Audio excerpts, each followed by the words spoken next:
In our previous class, we understood that how to use the chart to arrive at eligible credit. What did we do in our last class? First we did step number 1. Step number 1 is to remove the bad credits. Step number 2 is to keep aside the good credits. So this is very easy. In the problem only while looking you can understand.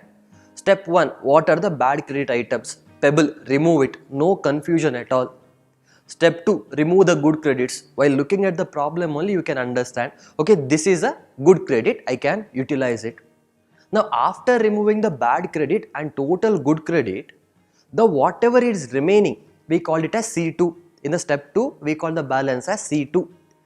We also call it as common credit. Now what is this common credit or C2?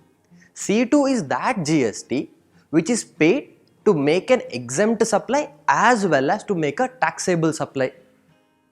Now it becomes very difficult for us to divide what is good portion and what is bad portion, because we only have one amount and we call it as C2. Out of this amount we need to bifurcate, we need to divide, we need to apportion what is good portion and what is bad portion. For that we use the formula, that is E by F into C2.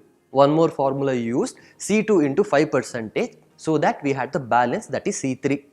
In examination, they may just give you common credit.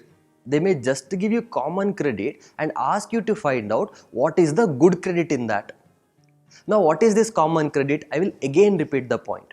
They will say some amount of GST has been paid while making some purchases. These raw materials were used for both the purposes, for making exempt sale as well as making taxable sales. So just by looking at the amount, you can't divide what is good GST, what is good credit and bad credit.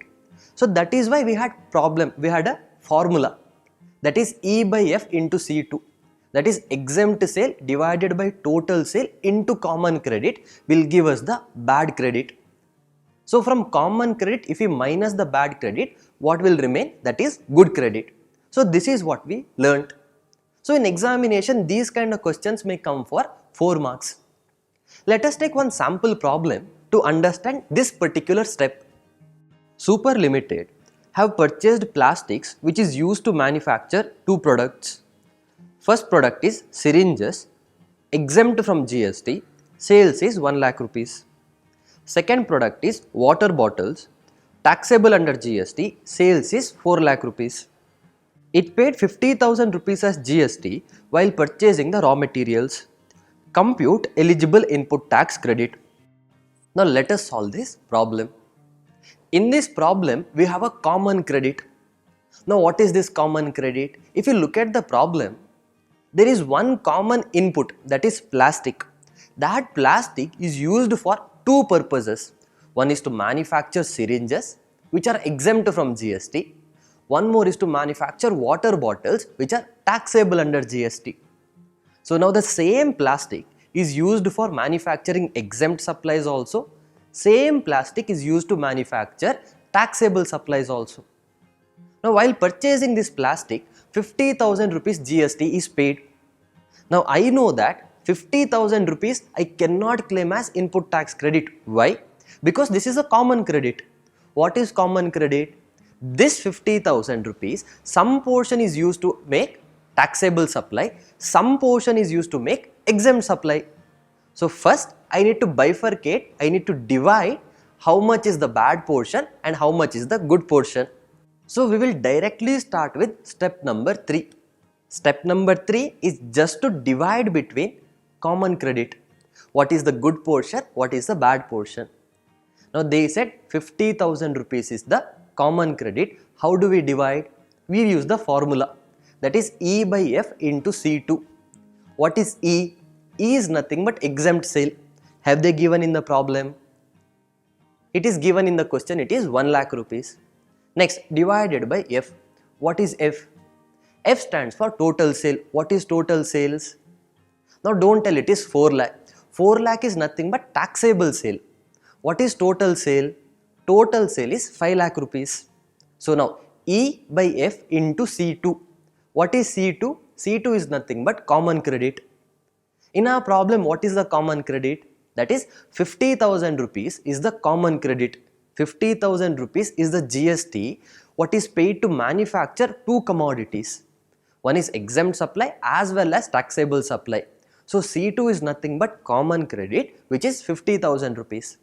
So what is the formula? E by F into C2. E is 1 lakh rupees, F is 5 lakh rupees into 50,000 rupees. So you will get 10,000 rupees. What is this 10,000 rupees? It is the credit, it is the bad credit which is used to manufacture exempt supplies. 10,000 rupees is the bad credit. Now we understood that out of 50,000 rupees, what is the bad credit? It is 10,000 rupees. That means how much is the good credit? That is 50,000 rupees minus 10,000, that is 40,000 rupees. Now you may ask, sir, isn't there that second step where we are doing C2 into 5%? We will not do that step unless in the problem they clearly mention that plastic was used even for personal purposes also. So in the problem they should specifically mention that plastic was used for personal purpose or non-business purposes. In this problem they did not tell anything about it. They are only telling it is for taxable and for exempt purposes. That is why you are only doing the first part, that is E by F into C2. Whatever we get is a bad credit. So out of the common credit we will minus the bad credit so that we will get the good credit. So 50,000 minus 10,000, answer we will get as 40,000 rupees. So now the Super Plastics Limited, they can claim credit of 40,000 rupees. Now let me ask you one more small question. Say this Super Plastics Limited used entire plastics, all the plastics to manufacture only syringes. Only syringes. Would they be eligible for input tax credit? Answer is no, because all the inputs are used to make an exempt supply. So it will come under step 1, no credit is available at all. Say the one more possibility. Entire plastic was used to manufacture only water bottles. Entire plastics are only used to manufacture water bottles which are taxable. Would they be eligible for credit? Yes, they would be eligible for credit of entire 50,000 rupees, because 50,000 is used to manufacture only taxable products.